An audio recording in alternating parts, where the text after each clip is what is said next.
Fala galera, Jesus Cop, começando mais um Jesus Cop podcast para você. Que alegria poder conectar com você mais esse dia, para a gente poder juntos pensar sobre a palavra de Deus. E hoje eu quero falar com você sobre o resto do Evangelho. O resto do Evangelho. Será que nós entendemos o Evangelho todo? Então, vamos embora, que eu tenho certeza que vai te abençoar.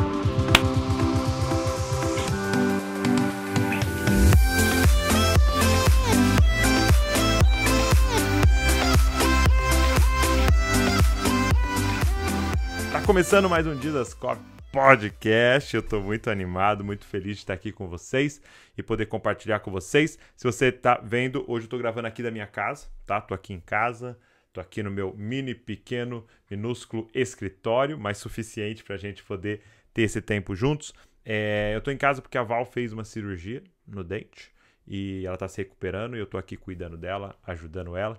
Então aproveitei para gravar aqui em casa mesmo. E eu quero compartilhar algo com você que, cara, se você tá só ouvindo, eu acabei de pôr a mão na minha cabeça, fazendo sinal de explosão. Cara, algo que mexeu muito comigo e eu preciso passar isso para você, porque você tem que ser edificado junto comigo. Se você é novo aqui, seja bem-vindo. Seja bem-vindo ao Jesus Cop Podcast. Tem um monte de podcast já gravado. Toda quarta a gente tem um podcast temático, que é esse aqui, que você está ouvindo, assistindo, que é o Copiando Jesus. Toda segunda-feira nós temos um podcast com um convidado. Sim, toda segunda-feira alguém vem conversar com a gente. E, cara, é uma mesa de unidade, é uma mesa de edificação. E como eu tenho sido abençoado cada segunda-feira, cada gravação, é incrível. Então vai lá, confere todos. Tem no canal do YouTube e tem também nas nossas plataformas de podcast. Onde você mais gosta de ouvir podcast, tá lá o Jesus Cop, ok? Se inscreve no YouTube ou nas suas plataformas para você receber tudo, pra você não perder nada que a gente está produzindo.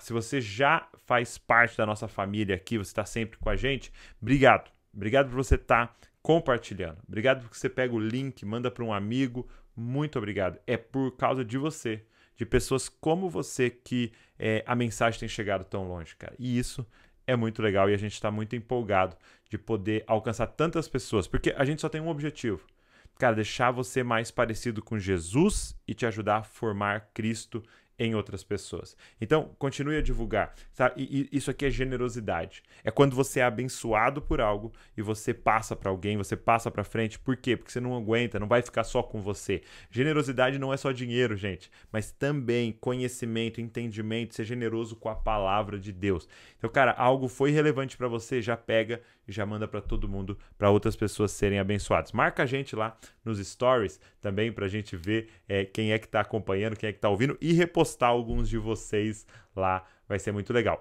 Toda quarta a gente tem um PDF desse estudo, desse podcast aqui, e a gente deixa lá no Telegram. Vou deixar o link do Telegram aqui, tá na descrição do vídeo e do podcast. É só você clicar, você já entra no grupo, pega os PDFs lá, tem de todas as quartas-feiras, e ainda a gente te avisa de todas as novos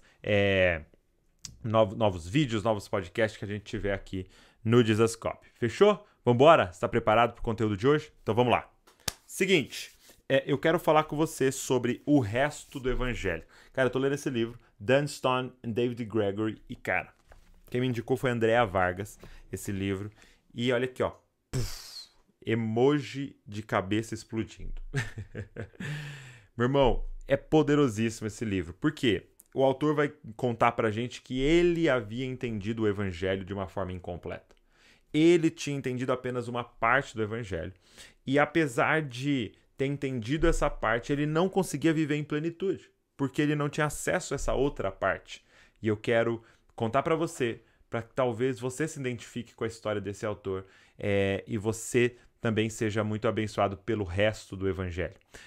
O autor conta que ele se converteu quando ele foi para uma igreja atrás de uma menina. Ele estava querendo sair com essa menina e ela era da igreja. Então ele vai para a igreja atrás dessa menina. E é a história de muitos, né? Um monte de gente vem contar o testemunho e é isso. Cara, eu fui na igreja atrás de uma menina, chegando lá, Deus me pegou. E foi o que aconteceu com ele. Ele ouviu a pregação do Evangelho. E a pregação do Evangelho que ele ouviu foi Jesus Cristo, ele veio, não havia pecado nele. E ele decidiu morrer pelos nossos pecados. morrer para que a gente fosse perdoado dos nossos pecados. E a dívida foi paga. Ele falou que ele ouviu aquilo naquele primeiro dia na igreja e ele ficou super impactado com aquilo. Cara, os meus pecados estão perdoados porque Jesus morreu por mim, é isso? Então quer dizer que tudo que aconteceu, tudo que eu fiz está perdoado? E a resposta era sim. Ele morreu por você, você está justificado, você é considerado justo agora porque ele pagou sua dívida. E ele falou que aquilo, cara, mexeu tanto com ele que ele decidiu naquela noite entregar a vida dele para Jesus. Ele faz essa entrega então e ele passa agora a estar naquela igreja. Ele passa agora a fazer parte daquela comunidade e agora perdoado dos seus pecados. Ele falou que aquilo era maravilhoso, cara. No outro dia ele acorda nas nuvens. Por quê? Porque os meus pecados foram perdoados, cara. Mas ele conta que, apesar de entender isso, os seus pecados foram perdoados, apesar de entender que um dia ele estaria com Deus para sempre, ele disse que ele não conseguia vida abundante no meio. Ele não conseguia vencer alguns pecados, ele não conseguia andar em vitória diante de Deus, ele não conseguia ter uma sensação de alegria e plenitude em Deus. E ele voltava para a cruz, ele voltava para aquela mensagem. Entenda, ele se tornou pastor naquela igreja. Ou seja, alguém que cresceu, que estudou mais ainda, que fez seminário, que liderava, mas não sentia a plenitude. No livro ele faz uma pergunta o tempo todo: mas onde é que está a vida? Sabe, Jesus disse vida abundante. E ele diz, cara, mas eu não estou sentindo essa vida abundante. E talvez você se identifique com esse autor, cara. Cara, eu já sei que meus pecados foram perdoados. Eu já sei que eu sou salvo e que um dia estarei eternamente com Deus. Mas e a vida no meio? Ele diz aqui que o cristianismo de muitas pessoas parece muito com uma cama de ferro, né? Um lado sólido, perdão dos pecados. O outro lado sólido aqui, ó, vou reinar com Cristo eternamente. Ele diz, mas o meio não tem nada. O meio é um Deus nos acuda. O como viver agora os próximos anos da minha vida, eu não sei dar uma resposta, porque a impressão que dá é que o evangelho resolve o meu passado, resolveu lá o meu futuro depois da morte, mas e minha vida? De que maneira o evangelho resolve a minha vida? E esse cara entra em crise, cara. Ele entra numa crise porque ele não está vendo os efeitos da mudança na vida dele. É quando ele começa até mesmo a entrar numa depressão e a esposa dele conhece um pastor que estava ministrando numa casa, uma reunião, tipo uma célula, e esse pastor ministrou algo que mexeu tanto com ela que ela falou assim, você não iria lá em casa pregar isso pro meu marido? E eles marcaram um dia e aquele homem fez uma reunião na casa dela e desse pastor, né, que estava em crise, e ele então começou a compartilhar. E ele começou a compartilhar o que o autor chama de o resto do evangelho, aquilo que ele não tinha entendido. Ele ilustra da seguinte forma, presta muita atenção nisso. Ele falou assim, como que a gente enxerga a salvação? É mais ou menos assim, imagina que você esteja no século I, andando por lá, no século I, em Jerusalém, tá? E aí você fica sabendo que tem uns prisioneiros sendo executados, uma crucificação. E tá um alvoroço. Aí você é curioso, você vai lá para dar uma olhada naquilo que está acontecendo ali naquela execução. E aí você chega lá, você vê assim 3 cruzes, né? Você vê os 3 prisioneiros lá. E de repente você olhando para aquele prisioneiro do meio, na cruz do meio, do nada vem uma convicção em você, que aquele do meio é o Filho de Deus. Que aquele homem do meio é perfeito, não há pecado nele. E que ele está morrendo pelos seus pecados. De repente vem uma convicção de você de arrependimento, de pecado, e que aquele do meio está pagando pelos seus pecados. E a partir daquela morte você está perdoado desses pecados. E aí você fica maravilhado. E você crê. E aí a gente fala, cara, isso é salvação. É isso que é salvação. É eu olhar para a cruz e eu crer, cara, que eu fui perdoado pelo sacrifício de Jesus. Mas aí ele diz assim, só que eu saio dali, daquela cena, e vou viver minha vida. e continuo na mesma vida com o pecado. Na segunda-feira eu continuo com várias das mesmas práticas. Na terça-feira eu continuo com várias das mesmas dificuldades, caindo nas mesmas tentações. Aí no domingo eu vou de novo para a minha comunidade e sou levado de novo para aquela cena. E a convicção de novo daquele erro, e a convicção de novo do perdão dos pecados, e aí eu volto para segunda-feira. E de novo eu tenho meus altos e baixos, e alguns dias eu venço, outros eu perco e tal, e aí de novo eu vou para aquela cruz, para a convicção dos meus pecados e tal. E aí ele disse, mas cara, cadê a vida? Cadê o evangelho que está nos levando a ser perfeito como perfeito é o vosso Pai que está nos céus? E ele diz o seguinte, é porque a gente entendeu salvação errado. Salvação não é só isso que foi descrito nessa cena. Presta atenção o que é a salvação, segundo a Bíblia. É você estar no século I e você fica sabendo que está tendo essas execuções, você fica curioso, você vai lá ver e de repente você olha para aqueles prisioneiros, você olha para o prisioneiro do meio, naquela cruz do meio e vem uma convicção em você. Ele é o Filho de Deus. Ele é perfeito e ele está morrendo pelos meus pecados. E de repente você percebe que aquele não é um prisioneiro comum, mas aquele homem é o Filho de Deus. E aí acontece algo extraordinário. De repente, você e aquele prisioneiro do meio, sendo executado, se tornam um. Você e ele se tornam um. E de repente não é mais só Jesus sendo crucificado. Quem é que está sendo crucificado junto com ele naquela cruz? Você e eu. Gente, Paulo vai dizer que a grande maravilha da vida dele é ter sido achado em Cristo. Essa é a expressão que ele usa o tempo todo. Em Cristo, em Cristo, em Cristo. Nós estamos em Cristo. Ele vai dizer, já não sou mais eu quem vivo, mas é Cristo que vive em mim. Ele vai dizer que o grande mistério é esse, Cristo em nós, a esperança da glória. O que ele vai dizer? Que quando Jesus estava sendo crucificado, eu e você estávamos sendo crucificados naquele dia. Quando Jesus disse está consumado e morreu, eu e você morremos naquele dia. Quando Jesus foi sepultado, eu e você fomos sepultados naquele dia. Mas ao terceiro dia, quando ele ressuscitou, quem é que ressuscitou para a nova vida? Eu e você. E quando ele foi assunto ao céu e sentou à direita do Pai, quem é que está sentado com ele nas regiões celestiais? Eu e você. Por quê? Porque nós fomos achados nele. Salvação é se tornar um com Cristo. É eu estou nele, ele está em mim. Gente, esse é o resto do evangelho. Sim, você foi perdoado. Sim, você vai reinar eternamente com Deus. Mas o meio é tão maravilhoso quanto Cristo está em nós. Ah, meu irmão.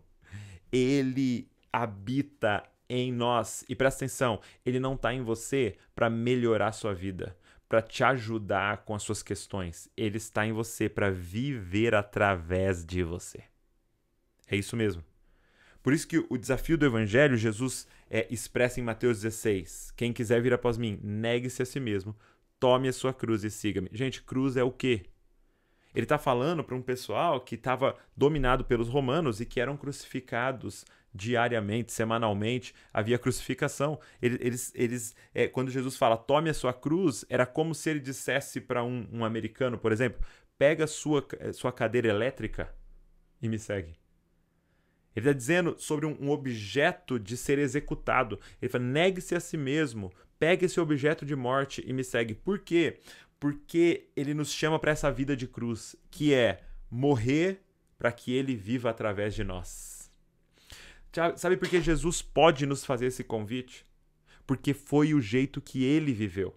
Jesus viveu dessa forma, gente. Presta atenção nisso. Jesus morreu uma morte de cruz, sim, mas ele viveu uma vida de cruz. Nós somos salvos pela morte de Jesus, mas também pela vida de Jesus. Ele viveu essa vida de cruz. O que é essa vida de cruz? É negando a si mesmo, mortificando a si mesmo, para que o Pai viva. Olha o que Jesus fala o tempo todo. Eu não falo o que eu quero. Eu falo o que eu ouvi o meu Pai falar. Eu não faço o que eu quero. Eu faço o que o meu Pai quer que eu faça. Eu vou aonde meu Pai quer que eu vá. Então, Jesus viveu uma vida de cruz, não fazendo a sua vontade, mas a vontade daquele que o enviou. Ei, Ele disse, quem vê a mim, vê o Pai. Por quê? Porque ele poderia dizer como Paulo, ok? Não tem esse versículo, mas ele poderia dizer como Paulo, já não sou mais eu quem vivo, mas o Pai vive em mim. E por isso que eu sou essa representação do Pai. Nós estamos no mesmo desafio, na mesma missão. Ele vai dizer assim para os discípulos, assim como o Pai me enviou, eu envio vocês. Ou seja, essa mesma dinâmica que eu tinha com o Pai, agora vocês têm comigo. Vocês vão poder dizer, já não sou mais eu quem vivo, mas é Cristo que vive em mim. Eu não falo o que eu quero falar, mas Cristo falando através de mim. Eu não vou onde eu quero ir, mas Cristo indo através de mim. Eu não toco em quem eu quero tocar, mas Cristo tocando através de mim. Eu já não penso, a minha mente é a mente de Cristo. Entenda, gente. Esse é o único caminho. É um caminho de morte para ser ressuscitado em Cristo. Cristo em nós é a esperança da glória. Sabe qual é o problema? Eu e você estamos tentando no nosso esforço fazer as coisas. Eu estou tentando melhorar o Douglas. Sabe qual é o problema? Quando a gente fala assim do coaching, da autoajuda, das estratégias, é que é uma forma de melhorar o Douglas, de melhorar você, de te dar um desempenho maior, legal. Mas o que Jesus quer é nos matar e viver através de nós. Cristo em nós é a esperança da glória. Então, o que isso significa? Gente, pensa, quando você abrir a boca, que Cristo fale através de você. Já não é você falando. Sabe, quando você quiser brigar, você vai pensar, cara, isso aqui é Cristo brigando através de mim? Não. Então eu preciso mortificar isso. Quando você quiser tirar de alguém, quando você quiser cobrar os seus direitos ao invés de viver os seus deveres, você pensa, isso é Cristo vivendo através de mim? Não. Então eu quero mortificar e eu quero viver Cristo. Sabe, a gente só vai viver Cristo se a gente contemplar Cristo. Eu quero desafiar você a viver uma vida de contemplação de Cristo, olhando para Cristo, pensando em Cristo. Ele vai dizer, fixa os seus olhos no autor e consumador da sua fé, o autor de Hebreus vai dizer. Por quê? Porque aquilo que eu assisto, eu reproduzo. Muito do que eu e você fazemos é porque a gente assistiu a vida inteira, dos nossos pais, daqueles que nos criaram, das figuras de autoridade perto de nós, das influências da nossa vida. Você assistiu, você reproduz. Você assistiu, você reproduz. E se você começar a contemplar Cristo? Por que Jesus ia para um lugar quieto, na madrugada, passar horas com o Pai? Porque aquilo que eu contemplo eu reproduzo. Porque aquilo que eu assisto, eu faço. Então eu quero desafiar você, a partir de agora, contemplar Cristo. Como, Douglas? Escrituras. Cara, Bíblia. Pega a sua Bíblia, cara, e faz aí um compromisso de todos os dias, contemplar Cristo em cada página das Escrituras. Quando você assistir Cristo vivendo, você vai reproduzir. Cara, andando com pessoas cheias do Espírito Santo. Você precisa trocar, cara, algumas das suas amizades. Você precisa trocar quem você passa tempo. Por quê? Porque eu posso assistir Cristo no outro ou não. Eu posso assistir Cristo vivendo. Então, fique perto de pessoas cheias do Espírito Santo, que a gente chama de a igreja, os discípulos de Jesus. Cara, louvor, adoração, jejum, oração, todas as formas de contemplar Cristo e ser transformado a imagem dele. Cara, o que eu quero dizer para você nesse podcast é que a boa notícia é essa. Cristo em nós, cara, é a esperança da glória. Ele habita em você. Chegou a hora de você crucificar a sua carne. Chegou a hora de você matar e sepultar esse velho homem para que ele viva. O autor faz uma figura que eu achei assim maravilhosa. Ele fala que a Páscoa é o grande símbolo do Evangelho, né? A Páscoa é um outdoor do Evangelho. E é interessante que a primeira Páscoa acontece no Egito, né? Você lembra das 10 pragas, e na última praga é que o anjo da morte passaria matando os primogênitos. E aí qual foi a ordem para o povo de Deus? Você vai fazer o seguinte, pega um cordeiro. Você vai imolar esse cordeiro, ok? Ele vai sangrar. Você vai pegar o sangue do cordeiro e passar na porta, tá? No umbral da porta. Quando o anjo passar e ver o sangue, ele sabe, os pecados estão perdoados dessa família. Então ele não vai entrar. Olha que interessante. Primeira parte do evangelho o sangue de Cristo, os pecados estão perdoados. Uau! O sangue do Cordeiro, lembra da ceia? O sangue do Cordeiro nos purifica, nos perdoa dos nossos pecados. Então, o anjo passa e vê o sangue. Mas aí o autor falou algo muito interessante. Ele disse assim, mas você já reparou que mesmo o anjo passando, não entrando, tá? Então não há morte ali, eles continuam no Egito? Aqueles que estavam dentro da casa não foram atingidos pelo anjo da morte, mas eles continuam vivendo no Egito. É por isso que a ordenança da Páscoa não termina aí. Você vai pegar o sangue e passar na porta, perdão dos pecados. Mas aí você vai entrar com a sua família e você vai comer o cordeiro. Cara. E eu quero que vocês comam o cordeiro todo mundo come. E esse cordeiro agora dentro de vocês é que vai dar força para vocês caminharem para fora do Egito. O sangue nos perdoa dos nossos pecados, mas é o cordeiro em nós que nos dá força para caminhar para a libertação do Egito em direção a Canaã. É interessante que o cordeiro, então, o sangue dele está no umbral da porta, mas ele está dentro deles agora. O cordeiro e eles se tornaram um, e é o que dá força para eles caminharem. Eles caminhariam na força do cordeiro neles. É por isso que todos os meses, algumas igrejas todas as semanas, você senta à mesa do Senhor, a ceia, e você pega o suco da uva que representa o sangue, perdão dos pecados. Mas aí você pega o pão que representa o corpo de Cristo e a sua união com Cristo. Cristo em nós é a esperança da glória, cara. Essa é a nossa esperança, cara, que Ele habita em nós e por isso nós podemos caminhar para fora do Egito. Então, que você entenda o resto do evangelho e que isso mude completamente sua vida. Cara, se você foi abençoado, pega isso aqui e manda para alguém. Compartilha com alguém, manda nos grupos WhatsApp, marca a gente lá nos stories para que mais pessoas possam ser alcançadas por esse evangelho. Tudo que a gente faz aqui tem um objetivo, cara, deixar você mais parecido com Jesus. Por isso, copie Jesus e copie Jesus. Valeu!